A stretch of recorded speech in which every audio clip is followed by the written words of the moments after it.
2026년 대한민국 통계청과 보건복지부가 함께 발표한 노인 실태조사 결과를 보면 숫자들이 단순한 데이터가 아니라 누군가의 삶처럼 느껴집니다. 75세 이상 노인의 낙상 사고 발생률은 65세 이하에 비해 3배를 훌쩍 넘고 낙상 후 6개월 이내 사망률은 4명 중 1명꼴이에요. 근감소증 발생률은 75세 이상 노인 10명 중 4명을 넘어섰고 기대수명과 건강수명 사이의 격차는 평균 11년 이상으로 벌어졌습니다. 이 말은 우리 대부분이 생애 마지막 10년 넘는 시간을 어딘가 불편하고 어딘가 아픈 몸으로 살아간다는 뜻이에요. 75세 이상 노인의 연간 입원율은 40%를 웃돌고 한 번 입원하면 평균 재원 기간이 3주를 넘습니다. 그런데 이 숫자들을 단순히 숫자로 듣지 말아주세요. 잠깐 눈을 감고 한 장면을 떠올려 보십시오.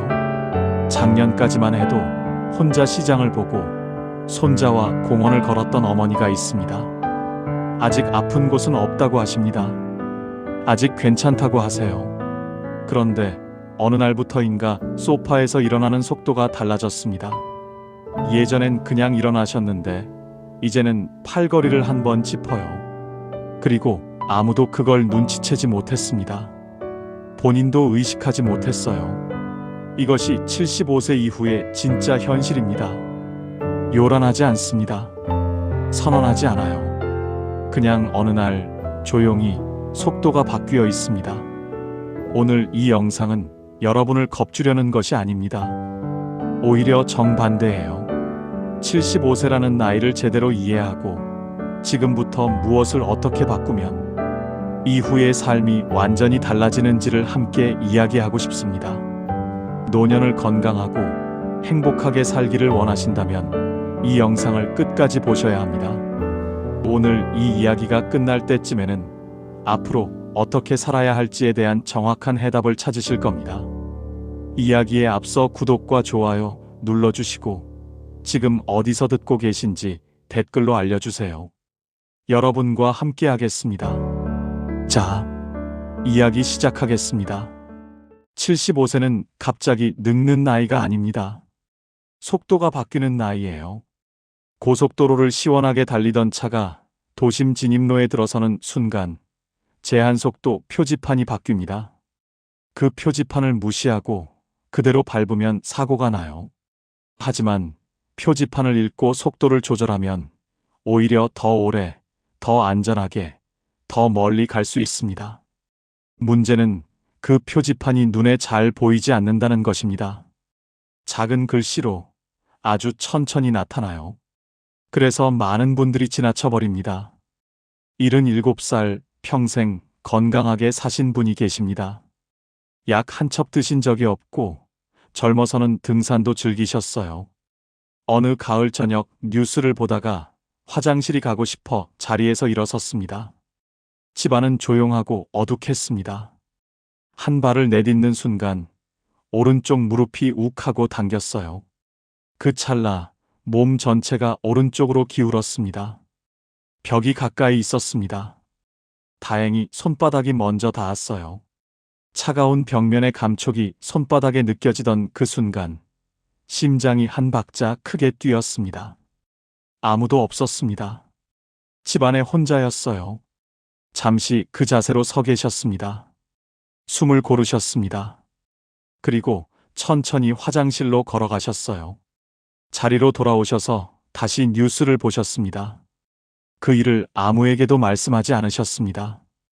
괜찮으니까, 별거 아니니까, 자식들 걱정시키기 싫으니까. 한 달 후, 그분은 계단에서 낙상하셨습니다. 그 낙상이 2달간의 입원으로 이어졌어요. 저는 지금 이 장면을 말씀드리면서 혹시 이 장면이 낯설지 않으신 분이 계실까봐 마음이 조심스럽습니다. 아마 여러분 주변에도 혹은 여러분 자신에게도 비슷한 순간이 있었을 거예요. 그 화장실 앞의 순간이 바로 분기점이었습니다. 신호는 와 있었어요. 다만 우리가 그것을 신호라고 읽지 않았을 뿐입니다. 몸 이야기를 해보겠습니다. 어렵지 않게 말씀드릴게요. 인간의 근육은 40대부터 서서히 줄기 시작합니다. 1년에 약 1%씩 조용히 쌓이듯 줄어갑니다. 그런데 75세를 넘어서면 이 속도가 갑자기 빨라져요. 의학에서는 이 구간을 근감소증 가속 구간이라고 부릅니다. 스마트폰 배터리를 생각해 보십시오. 새 폰일 때는 하루 종일 써도 저녁에야 배터리가 줄어듭니다. 그런데 3년, 4년 쓰다 보면 어느 순간부터 오전만 지나도 배터리가 30%가 돼요. 충전은 해도 금방 닳습니다. 배터리 자체가 노화된 것이에요. 몸이 바로 그렇습니다. 75세 이후의 근육 감소는 단순히 힘이 약해지는 문제가 아닙니다. 근육이 줄면 가장 먼저 균형 감각이 흔들려요. 균형이란 근육과 신경과 관절이 서로 끊임없이 대화하는 것인데 근육이 줄면 그 대화가 느려지고 어긋납니다. 그래서 멀쩡한 평지에서도 순간적으로 비틀거리는 일이 생겨요. 심폐 기능은 어떨까요? 70대 중반부터 폐활량이 20% 이상 줄기 시작합니다. 예전에는 마트에서 장을 보고 집에 와도 거뜬했는데 이제는 숨이 차요. 계단 2층이 예전의 등산처럼 느껴집니다. 그리고 가장 중요한 변화가 있습니다. 회복 속도가 현저히 느려진다는 것이에요. 젊을 때는 감기에 걸려도 3일이면 털고 일어났습니다. 75세 이후에는 가벼운 감기가 기관지염으로, 기관지염이 폐렴으로 번지는데 일주일이면 충분해요. 몸이 다시 제자리를 찾는데 훨씬 많은 시간이 걸립니다. 이것이 가속 노화 구간의 실체예요. 무서운 것은 이 변화가 예고 없이 온다는 것이 아닙니다. 신호는 항상 먼저 옵니다. 다만 우리가 그것을 나이 탓으로 덮어버려요. 그리고 바로 여기서 저는 멈추고 싶습니다. 오늘 이 영상에서 가장 하고 싶은 말이 있어요. 75세 이후 가장 무서운 것은 병이 아닙니다. 아무도 모르게 무너지는 것이에요. 가족들은 바쁩니다. 자녀들은 자신의 삶을 살고 있어요. 배우자를 먼저 보내신 분들은 아침에 눈을 떠도 안부를 물어주는 사람이 없습니다. 오늘도 혼자 밥을 차리고, 혼자 드시고, 혼자 설거지하고, 혼자 TV를 켜는 분들, 그 일상이 외롭다는 말조차 꺼내기 어려운 분들, 몸에서 무언가 이상한 신호가 와도 말해봤자 자식들 걱정시킬 것 같아서 혼자 삭히는 분들, 그 마음이 얼마나 무거운지 저는 압니다. 그런데 바로 이 지점에서 철학자 쇼펜하우어의 말이 떠오릅니다. 그는 말했습니다. 인간은 같은 고통을 반복하면서도 그것을 피하는 법을 배우지 않는다. 이 말은 냉정하게 들릴 수 있어요. 하지만 이것은 비난이 아닙니다. 인간에 대한 깊은 관찰이에요. 우리는 무릎이 쑤셔도 괜찮겠지 합니다. 어지러워도 피곤한가 보다 해요. 숨이 찬데 날씨 탓이겠지 합니다. 그리고 더 큰 고통 앞에서야 비로소 그때 그 신호가 무엇이었는지를 깨달아요. 신호를 무시하는 것은 게으름이 아닙니다. 괜찮다고 믿고 싶은 마음이에요. 하지만 그 마음이 때로는 가장 위험한 선택이 됩니다. 75세 이후의 몸은 2번 기회를 주지 않는 경우가 많아요. 처음 온 신호가 마지막 경고인 경우가 있습니다. 그렇다면 지금부터는 구체적인 이야기를 하겠습니다. 75세 이후 절대 하지 말아야 할 3가지예요. 첫 번째, 작은 통증을 나이 탓으로 넘기지 마십시오. 나이 들면 다 그렇지 뭐라는 말은 세상에서 가장 위험한 자기 진단입니다. 무릎이 쑤신다면 관절의 신호예요. 어깨가 무겁다면 순환의 신호입니다. 머리가 자주 아프다면 혈압이나 경추의 신호예요. 이 신호들은 나이 탓이 아닙니다. 몸이 보내는 편지예요. 편지를 읽지 않으면 몸은 결국 직접 찾아옵니다. 그때는 훨씬 크게 와요. 2번째, 과도한 운동으로 무리하지 마십시오. 건강에 대한 의지가 생기면 갑자기 운동을 시작하시는 분들이 많습니다. 유튜브에서 운동 영상을 보고 그대로 따라 하시는 분들도 많아요. 그런데 75세 이후의 몸은 갑작스러운 강한 자극에 매우 취약합니다. 격렬한 운동은 오히려 근육 파열, 관절 손상, 심장 부담을 불러옵니다. 이 나이에 가장 강한 사람은 가장 격렬하게 운동하는 사람이 아니에요. 아주 작은 것을 매일 꾸준히 하는 사람입니다. 천천히, 규칙적으로 매일이 원칙이에요. 세 번째, 고립을 방치하지 마십시오. 이것이 어쩌면 세 가지 중 가장 중요합니다. 고립은 마음만 병들게 하는 것이 아니에요. 사회적 고립이 건강에 미치는 영향은 하루 담배 15개비를 피우는 것과 맞먹는다는 연구 결과가 여러 나라에서 반복적으로 확인되고 있습니다. 혼자 있는 시간이 길수록 면역력은 낮아지고 인지 기능은 떨어지고 낙상 위험은 높아져요. 아무도 내 상태를 모르는 환경 자체가 이미 위험 요소입니다. 작은 연결이라도 이어두십시오. 경로당이든 전화 한 통이든 오늘 이 영상에 댓글 하나든 그것이 삶의 끈이에요. 이제 몸을 지키는 4가지 핵심 부위 이야기를 드리겠습니다. 복잡하지 않아요. 이 4곳을 꾸준히 돌보는 것만으로도 75세 이후의 삶이 눈에 띄게 달라질 수 있습니다. 첫 번째는 발입니다. 발은 몸의 뿌리예요. 발 하나에 26개의 뼈, 33개의 관절, 100개가 넘는 근육과 인대가 모여 있습니다. 우리 몸 전체의 무게를 오로지 이 작은 면적이 받아냅니다. 발이 건강해야 걸음이 바르고, 걸음이 바르면 척추가 제자리를 잡아요. 척추가 바로 서면 신경이 살아납니다. 그런데 많은 분들이 발을 가장 소홀히 해요. 발바닥은 지면과 닿는 유일한 신체 부위이면서 균형 감각 정보를 뇌에 전달하는 중요한 감각 기관이기도 합니다. 발바닥 감각이 무뎌지면 균형 반응이 느려지고 그 느린 반응이 낙상으로 이어져요. 아침에 일어나자마자 발바닥을 3분간 손으로 지그시 눌러주십시오. 발가락을 오므렸다 펴는 동작을 10번씩 반복해 주세요. 이 작은 습관이 발바닥 감각 신경을 깨우고 하루의 균형을 준비시킵니다. 두 번째는 겨드랑이입니다. 겨드랑이는 면역의 문이에요. 겨드랑이 아래에는 림프절이 밀집해 있습니다. 이 림프절은 몸 전체의 면역 정보를 수집하고 전달하는 역할을 해요. 이곳에 흐름이 막히면 면역 반응이 전반적으로 느려집니다. 팔을 위로 들어 올려 겨드랑이를 열고 반대쪽 손으로 천천히 주물러 주십시오. 하루에 단 5분이면 충분해요. 겨울이 가까워질수록 감기가 잦은 분일수록 이 부위를 더 신경 써 주십시오. 세 번째는 허벅지 안쪽입니다. 이 부위는 순환의 관문이에요. 허벅지 안쪽에는 대퇴동맥과 정맥이 지나가고 서해부 림프절이 자리합니다. 이 부위의 근육이 약해지고 순환이 느려지면 하체 전체가 붓고 저리기 시작해요. 걷는 것이 무거워지고 계단이 부담스러워집니다. 의자에 앉아 양 무릎을 천천히 바깥으로 벌렸다가 오므리는 동작을 하루 20회씩 해주십시오. TV를 보시면서도 할 수 있어요. 이 간단한 동작이 하체 순환을 돕고 하반신의 근력을 유지시킵니다. 네 번째는 등과 두피입니다.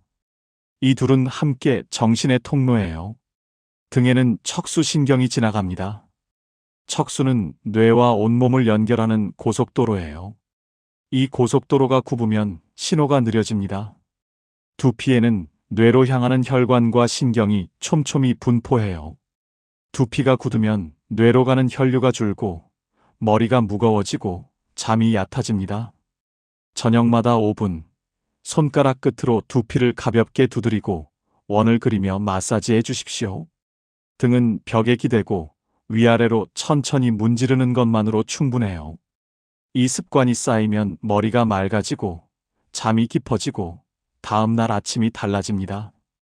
그러면 이제 75세 이후의 하루를 어떻게 보내면 좋을지 함께 그려보겠습니다. 오전 6시 반, 눈을 떠도 바로 일어나지 마십시오. 누운 채로 발가락을 오므렸다가 펴는 동작을 10번 반복해 주세요. 이것이 몸에게 오늘도 시작한다는 신호를 보내는 것입니다.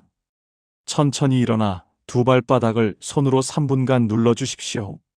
아침 식사 후에는 반드시 햇빛 아래 10분을 서주세요. 비타민 D는 음식만으로 충분히 채우기 어렵습니다. 햇빛이 가장 확실한 공급원이에요. 비타민 D는 뼈를 지키고 면역을 높이고 무엇보다 우울감을 줄이는데 직접적인 영향을 줍니다. 햇빛 10분이 약 한 첩보다 나을 때가 많아요.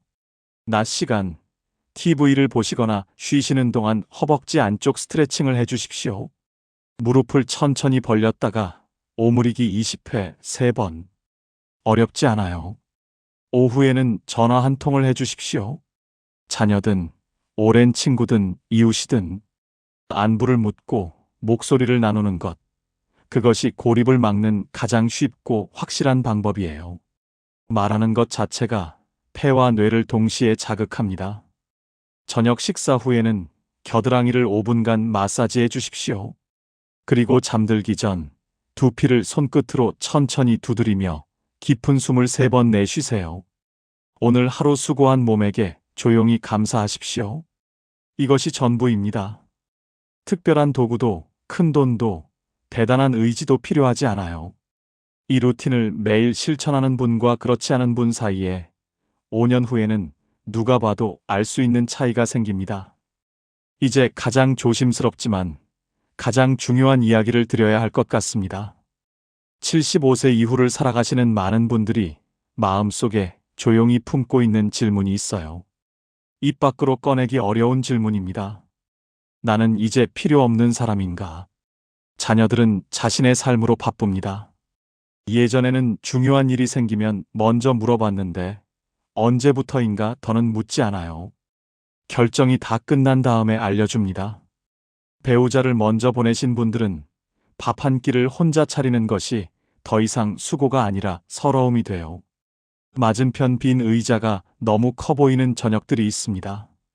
누구를 탓할 수 없어요. 시간이 그렇게 흘렀고 세상이 그렇게 바뀌었습니다. 그런데 여기서 중요한 것이 있어요. 아프다는 말을 못하는 것, 불편하다는 말을 삼키는 것. 그것이 자식을 위한 사랑인 줄 아시지만 그 침묵이 몸을 더 빠르게 무너뜨립니다. 말하지 않는 고통은 사라지지 않아요. 몸 안에서 더 깊이 쌓입니다. 노후의 진짜 두려움은 병이 아닙니다. 존엄을 잃는 것이에요. 내가 내 몸의 주인이 아니게 되는 것. 내 하루를 스스로 결정하지 못하게 되는 것. 아침에 눈을 떠도 오늘을 내가 선택할 수 없게 되는 것. 그것이 가장 깊은 두려움입니다.